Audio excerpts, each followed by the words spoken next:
నేత వెంకట్రామరెడ్డికి రాష్ట్ర ప్రభుత్వం షాక్ ఇచ్చింది. ఉద్యోగం నుంచి డిస్మిస్ చేసింది. ఏపీ సచివాలయ ఉద్యోగుల సంఘానికి గతంలో అధ్యక్షుడిగా పనిచేశారు వెంకట్రామరెడ్డి. గత అసెంబ్లీ ఎన్నికల్లో వైసీపీకి ప్రచారం చేశారని ఆరోపణలు ఉన్నాయి. దీంతో ఉద్యోగం నుంచి డిస్మిస్ చేస్తూ జీవో 43 జారీ చేసింది సర్కారు. వైసీపీకి ప్రచారం చేశారన్న ఆరోపణలపై 2 ఏళ్లుగా సస్పెన్షన్ లో ఉన్నారు వెంకట్రామరెడ్డి. గడిచిన 24 ఏళ్లుగా సచివాలయంలో విధులు నిర్వహిస్తున్న ఆయనకు ఇంకా 14 ఏళ్లు సర్వీస్ ఉండగానే ఏపీ ప్రభుత్వం జలకిచ్చింది.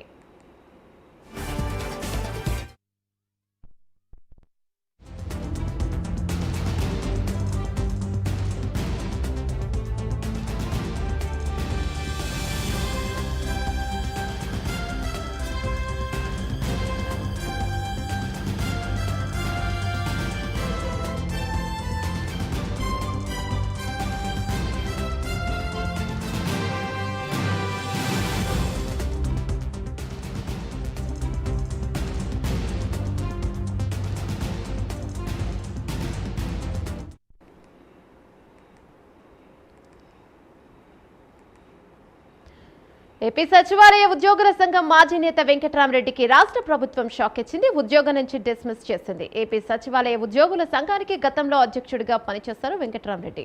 దీనిపై మరింత సమాచారం మా కరెస్పాండెంట్ శ్రీహరి అందిస్తారు. రైట్ శ్రీహరి, చెప్పండి.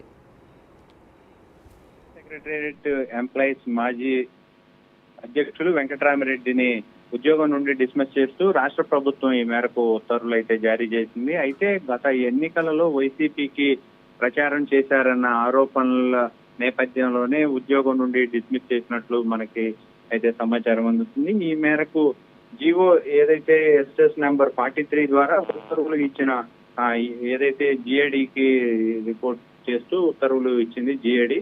అయితే ఓవరాల్ గా చూసుకున్నట్లయితే ఉద్యోగం నుంచి శాశ్వతంగా డిస్మిస్ చేయడంతో రిటైర్మెంట్ కి వచ్చే బెనిఫిట్స్ ఏవైతే ఉంటాయో, పెన్షన్ తరహా ఏవైతే ఉంటాయో అవన్నీ కూడా కోల్పోయినట్లుగా అయితే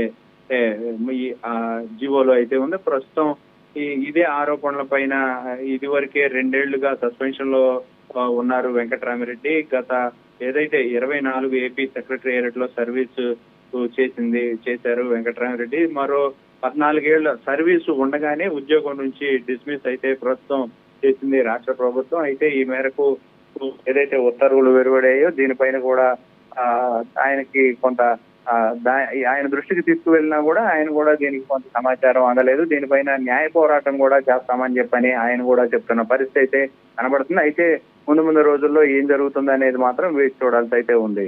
ఏమన్నా థ్యాంక్ యూ శ్రీహరి.